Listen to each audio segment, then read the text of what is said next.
Hey there, I'm Allie G. I'm one of the members of the team that created the game The Bakersville Band, March for the Missing Melody. On April 2nd, us and 5 other groups from Niagara College in Welland went all the way to Toronto for the Level Up Showcase event to show off our capstone projects. Hi. Me and Dylan are on our way to the school right now to meet up with the rest of the group to load all the stuff on the bus. We have a couple secrets that we didn't tell anyone else about, such as the pinwheel and a candy dish, which they're not even going to see until we get there and we set it up. Look at all these jelly beans! Oh my gosh. And they're amazed. Our school is super supportive, so they hooked us up with a coach bus for the trip. So we loaded up the bus with 6 40-inch TVs, 6 towers, all the required gaming equipment such as controllers, mice, and keyboards, and about 40 of us students for the long trip to Toronto.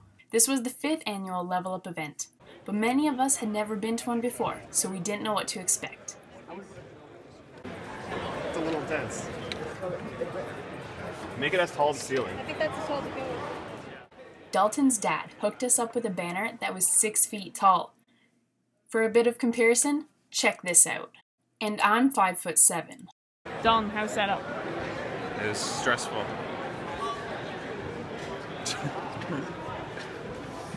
There was 2 floors of games to be shown. Luckily, we were on the first floor and not too close from the end of a row. So last night we hit a bug where when you're walking through the carnival, you hit some breakable boxes and you get warped back to the town.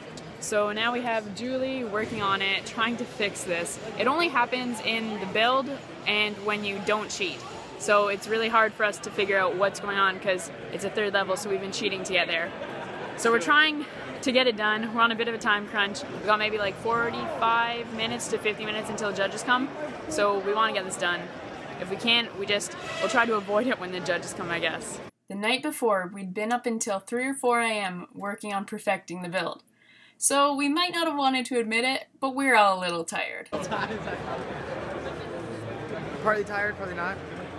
While Julie was fixing our build and all the other groups were already set up, me and Dalton thought we would have a bit of fun.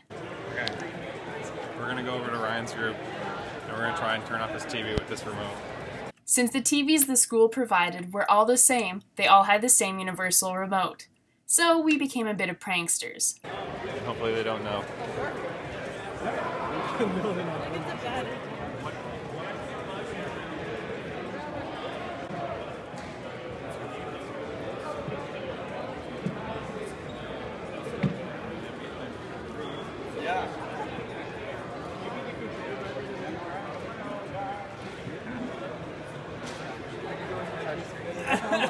Oh, the controller must have vibrated.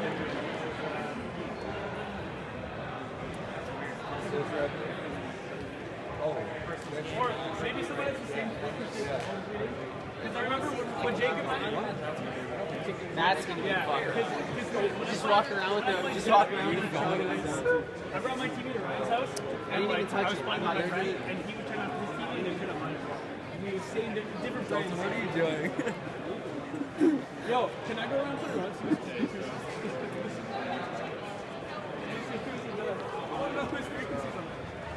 And now look at Ryan. Oh, what's that? Unfortunately, other groups had their sensors blocked, but we still visited them to see how their setup was going.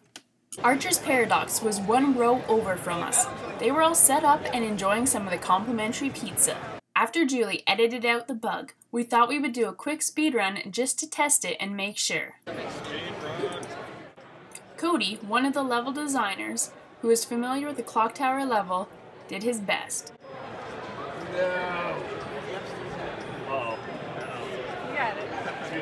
Just barely, Cody. Yeah, that's barely. So we actually have a whole another hour until the judging. We got the time mixed up a bit. And you can clearly tell where we are. Maybe that 7-foot poster makes us stand out a bit. Definitely excited to show off our game though. We put a lot of work into it.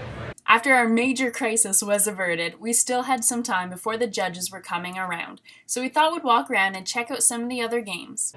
One group there made a space simulator game, with the whole arcade setup even. Some groups there used classic ideas, like side-scrolling games.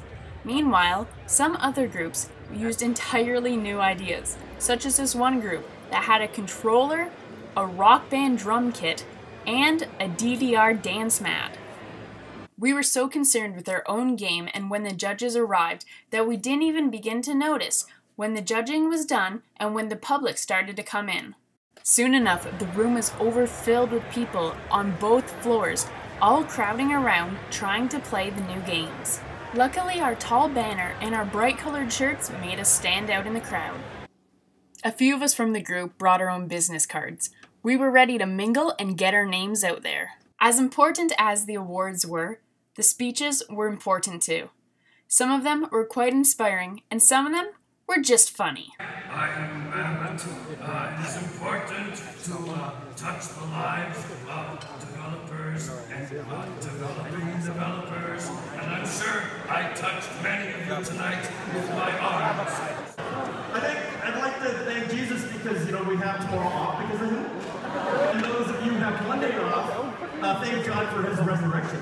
Right? So, we're not here out of the goodness of our own hearts. We're self-serving. We're selfish. We're here to kind of gauge the best talent in the world, and we want to hire you first.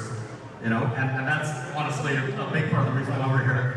And I don't want you guys to work for other companies. I want you guys to work for us. And I'll tell you, there's two reasons why you should work for us. We're better looking, number one. We're kind of blown away by the talent level here. The trajectory for the kind of work that you guys are doing is insane. I think we're going to be like mind-numbing games by next year. It's crazy. You guys are doing an amazing job. And I think you guys should thank your teachers at these spectacular schools for doing their work.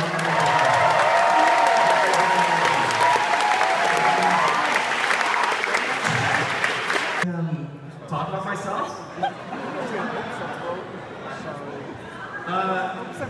I'm recently divorced. One of my personal favorite games was a game that was right beside our booth. I forget the name of the game, but it tracked your eye movement and that's how you played. First, you'd look at the screen and follow the dots around it with your eyes. Your eyes only.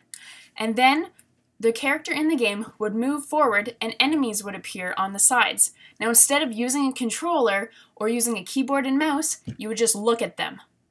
And a laser beam would shoot them. There was a moon in the top middle of the center where you'd have to look to recharge. But the game, you would just be looking around the screen, killing the enemies. I personally actually found it very difficult, and I only killed 3 or 4 enemies each time, but it was a lot of fun, and the idea that they could track your eye movement was pretty amazing. Out of the entire night, our group thought one of the most rewarding experiences was seeing this young boy play our game. He enjoyed it so much, and it was so brutal for us to tell him that he had to stop playing so that we could pack up because the night was over. When we were developing the Bakersville band, one of the things we wanted to be most important was that anyone could pick it up. Your mom, your little brother, that it would be a game that would be enjoyable for all ages. And that's one thing that we learned from Level Up, that it was. The evening flew by so quickly. Soon enough, it was time to pack up our game and call it a night. Afterwards, we were all exhausted as we waited for the bus. But I had to pry and ask our team what their afterthoughts were. What they thought of the night. Do we have any afterthoughts about Level Up? A lot of good feedback, a lot of other good ideas, and a good playtest session. Lots of notes to be taken. We said goodbye to Toronto and the Level Up 2015 showcase. Thanks for watching. That quick, or not so quick, little video was about my take of the Level Up 2015 showcase.